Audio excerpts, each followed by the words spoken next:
let's start with you. What's at stake here? Well, look, I think targeting debanking would be a good thing if Trump is being open and honest about the number one reason why people don't have bank accounts, which are the fees are too high. Look, there have been real problems as it relates to high minimum balances and overdrafts and other issues. And so I think if you have an open and honest hearing about what's driving debanking, you'll come to realize that there's some anti-money laundering rules, some identity, and frankly, some costs of basic banking that are too high.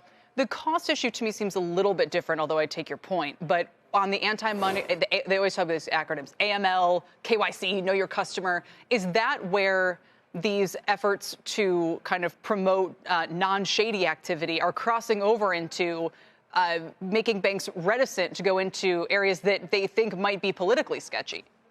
Yeah, look, the current AML regime is totally nonsensical. I mean, you can look at the Shohani Ohtani case and his interpreter wiring $200,000 to a bookie and calling it a car loan. The current system drives high cost to banks and drives entire industries out.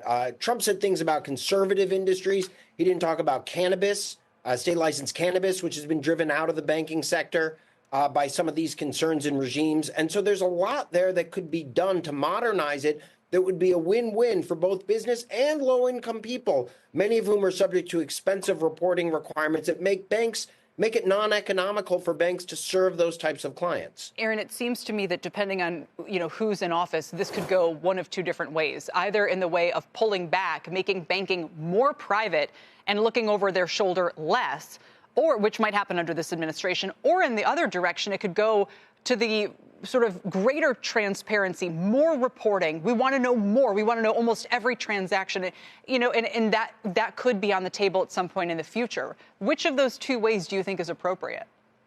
Well, look, I think we're currently on an autopilot regime of more reporting. The $10,000 limit for currency transaction reports was set in law in the late 60s when you could buy a brand new fully loaded Cadillac in cash and not trigger that. In fact, you could buy two. Today, you can't buy a new car in cash and not trigger this. If you'd index that number to inflation, like most economists like to index numbers, that number would be $50,000, $60,000, $70,000 today. And so the current regime is on an autopilot of generating more and more of these suspicious activity reports. The first Trump administration took an absolute dirt nap in addressing this issue. And so, this would be a big change from how Trump behaved in the past, which was a tremendous amount of deference to the status quo. So it's interesting to me that now he's managing to target these issues, which I think is being driven more by crypto being in his ear than by having, appreciated the pros and cons about what it is that he's really talking about. And real quickly, do you think that, maybe cryptos, do they go and kind of relax industry by industry?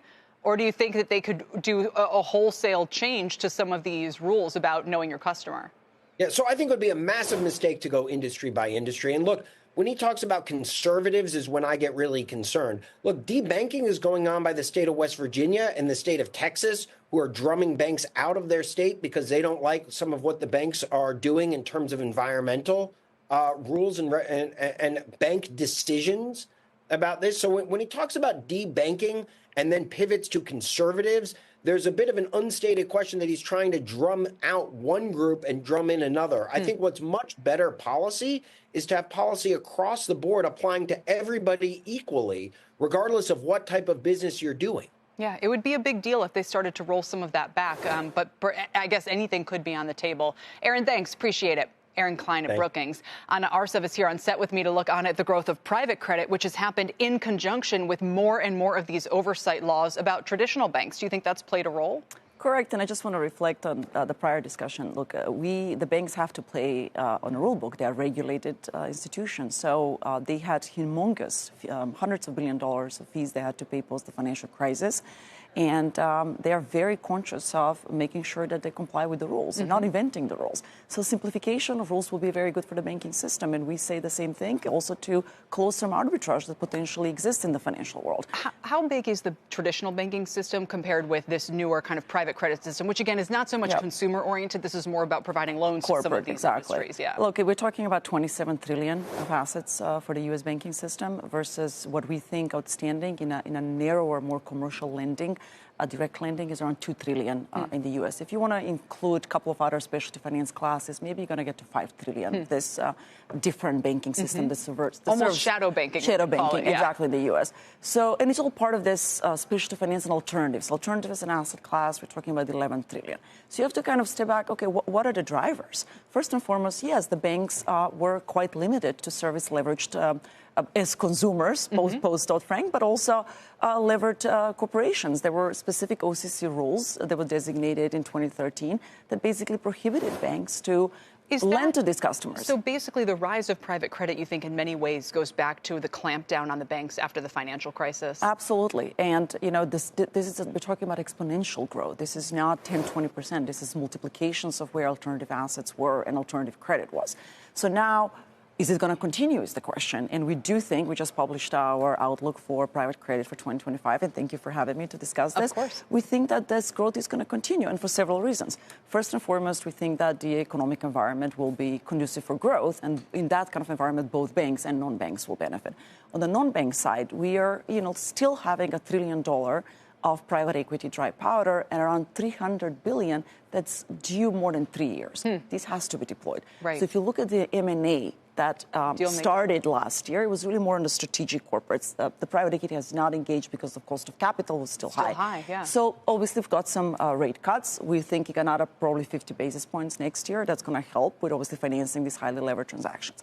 So now, if you look at the total leverage finance market, historically, these large deals were not done by the private credit lenders. Now we're actually seeing on a total dollar value, it increased to roughly 20% of market share. Really? Yes. So, and we think that can reach up to 25% market share. Why? They just give more flexible terms. So, isn't that nice? so we have flexible terms. You can basically negotiate bilaterally versus a standardized public market that trades. Yes. So that's one driver. Second one, and you and I talked about this actually last year around retailization. We're around $40 trillion of put it retirement money. Roughly, alternatives are estimated to be around $1 trillion for retail investors. So that is expected to continue to grow in different forms like ETFs, BDCs that are for retail investors, interval funds. So that's another. And then the big opportunity, as some of the folks from Apollo would say, the $40 trillion opportunity is really asset-backed finance.